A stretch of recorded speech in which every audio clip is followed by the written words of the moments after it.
In the fall of 2011, a woman named Natalie Greene vanished from a crowded subway train in broad daylight.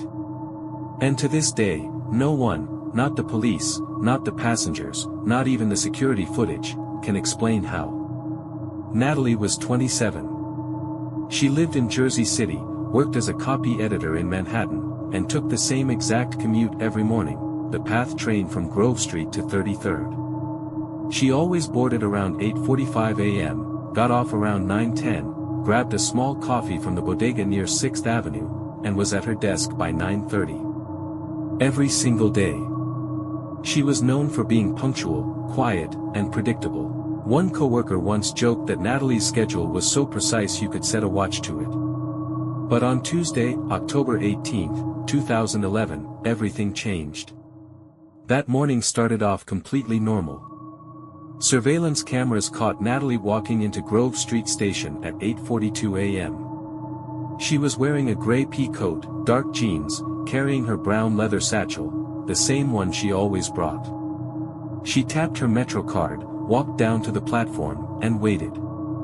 At 8:47, the train pulled in. She boarded car number 243, third from the back. She sat by the left-hand window, leaned her shoulder against the glass, and pulled out a paperback novel from her bag. Everything looked ordinary. There were 26 other passengers in that car with her. Office workers, students, a security guard. Then the train left the station. It only takes 23 minutes to reach the last stop. The train doesn't skip. It doesn't detour. And it doesn't stop between stations for more than a few seconds. But somehow, somewhere, in that tiny window of time, Natalie vanished. When the train pulled into 33rd Street, the conductor opened the doors and passengers stepped out. But Natalie didn't. Her seat was empty. Her book was still there, open to page 107. But Natalie was gone. No one saw her get off early. No one saw her walk through another car. No one heard a thing. She was just missing. At first, people assumed she might have gotten off at an earlier stop. Maybe she forgot something or had an emergency. But later that morning, when she didn't show up at work, her coworkers tried calling. No answer. They texted. Emailed. Nothing. By 1 p.m., her office manager called the police. Natalie's apartment was still locked from the inside. Her bed was made, her alarm was off, breakfast dishes were in the sink. There was no sign of struggle. No note. Her cat had food and water. Her charger was still plugged into the wall. Everything looked completely normal. Except Natalie wasn't there. The police pulled subway surveillance footage from every stop between Grove and 33rd, cameras showed her entering the station. They showed her boarding the train. But they never showed her getting off. Not at 9th. Not at 14th. Not at 23rd. Not at 33rd. It's as if she simply stopped existing somewhere between stops. At first, the authorities thought maybe she had been kidnapped. But how do you kidnap someone from a moving subway train, with dozens of witnesses, and no one noticing? They questioned every passenger from that morning. All 26 in her car. No one reported seeing anything strange. Except one.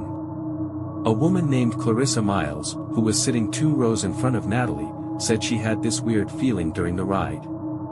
She didn't see Natalie vanish. She didn't hear anything.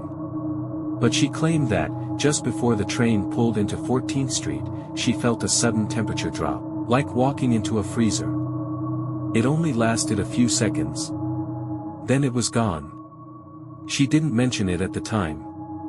Only brought it up during her second interview with police. But when investigators checked the train's maintenance logs, they found no record of malfunction. No cooling errors. Nothing. For weeks, the case went cold. Then something even stranger happened. 3 weeks after Natalie disappeared, a PATH maintenance worker reported hearing music in car 243 while doing routine checks after hours. He swore it sounded like an old song, soft piano, maybe jazz, playing from somewhere deep inside the train. When he opened the door to investigate, the car was empty. But Natalie's book? Still there. Same page. Same bent cover. No dust. And next to it, on the seat, was her MetroCard. Still active. Still loaded with $22.75. Still warm to the touch. By the time police arrived, the card was gone. The worker said it vanished the second he turned his back to radio it in. A search of the entire train yielded nothing. After that, the line was temporarily shut down for a week. The car was removed, tested, and later returned to service.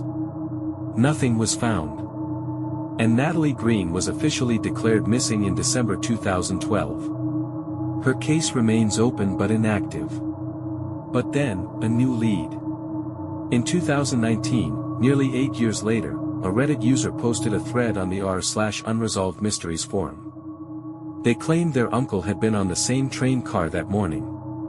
And he remembered one detail that had always bugged him, but he had never told police.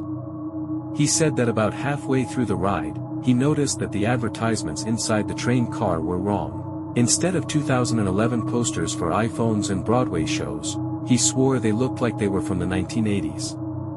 Old beer ads. VHS rentals. A campaign for a cigarette brand that hadn't existed in over 20 years. He thought it was some kind of joke or prank. Maybe a movie shoot. But when the train reached 33rd, the ads were back to normal. And so was the temperature. The thread was deleted within 24 hours. The user's account was removed. And no one could ever verify the post. But it stirred something. Because that wasn't the only case. Over the years, small reports began trickling in, mostly ignored or buried in subforums. Stories of strange shifts in time. People seeing old versions of the same stations. Sudden cold bursts in car 243. One man even claimed to have seen a reflection in the window, someone sitting behind him who wasn't really there. A woman. In a gray pea coat. Holding a brown leather satchel.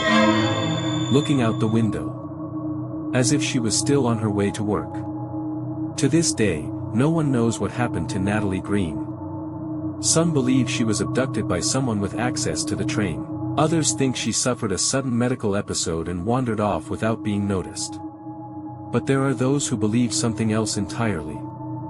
That somewhere between Grove Street and 33 RD. Natalie slipped. Not through a door.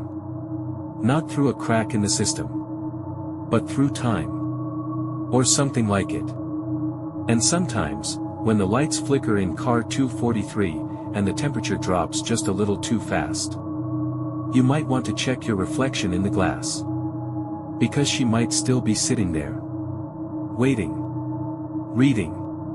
And looking right at you.